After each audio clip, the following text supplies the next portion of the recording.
Good morning again, my dear class. Let's continue our discussion with the ethical issues in business analytics. So when we say business analytics, it actually involves the use of detailed and often confidential information and customer data. So some ethical issues in business analytics will include our customer data that are obtained without our consent. Okay?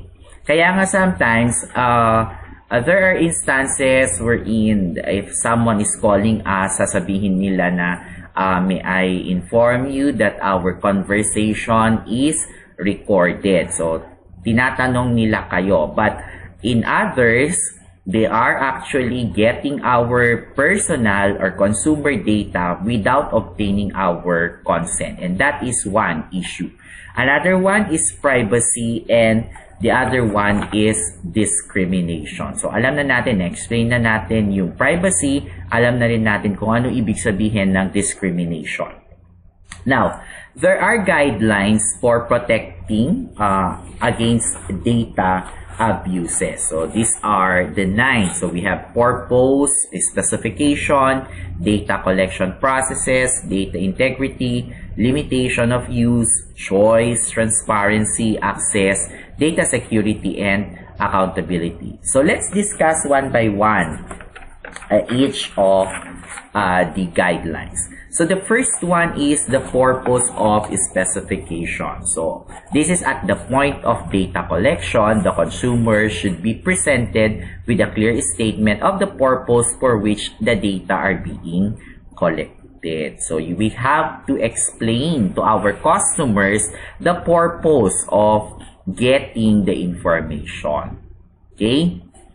Now, the second one is about data collection processes. So, data should be collected only by fair and lawful means. So, do not threat your customers or other people to provide you the data you need. Kaya nga meron tayong tinatawag na confidentiality. Okay, so sasabihin mo doon that the data will be used or the data or the information gathered will be treated with utmost confidentiality. In other words, the person must stay anonymous. Okay? Now, another one is data integrity. So in here, the data is characterized by specific to the purposes only. So in other words, the data should be used only for specific or for the purpose it should be used. Okay, so for example, sasabihin mo, the data will be used solely for research. So dapat research lang, wag mong gamitin sa iba.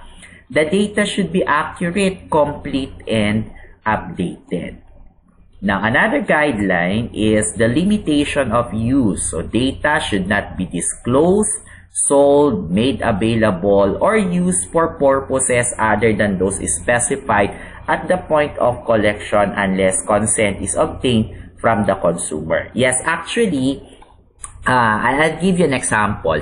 When I conducted my dissertation in my degree, when I asked CDA for the financial information of the cooperatives that will be involved in my study, they actually provided me a database, but I need to email the person and then he will provide me the password.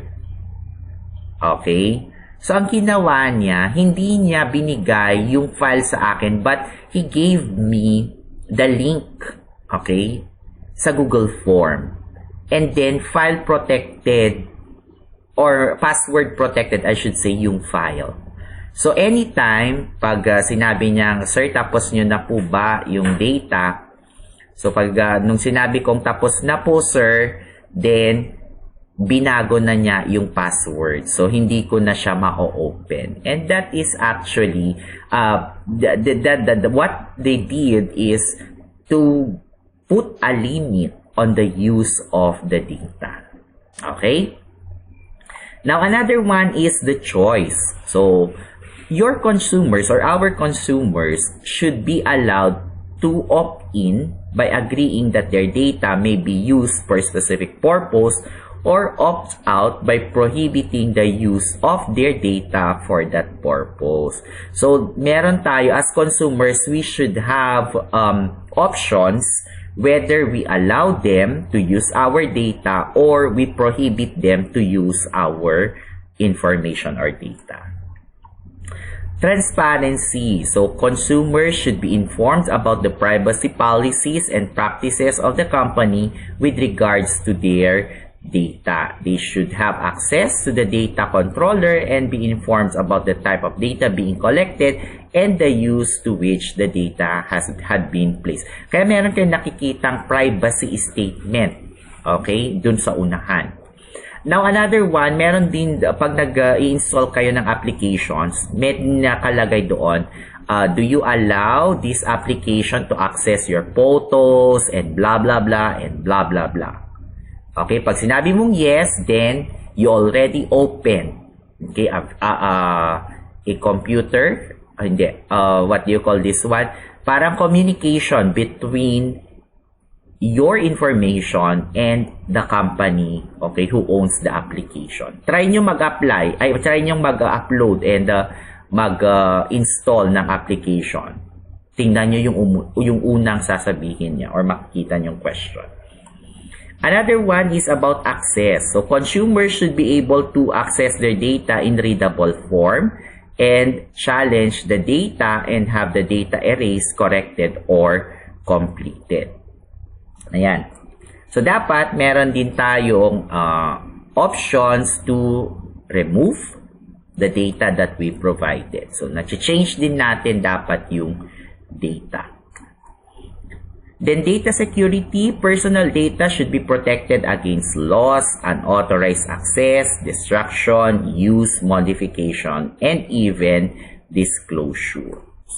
And the last one is about accountability. So, a data controller should be accountable for compliance with this measure. So, kung sino yung ating data controller, dapat alam niyang i-protect yung ating mga data at siya mismo guided with this protection guidelines.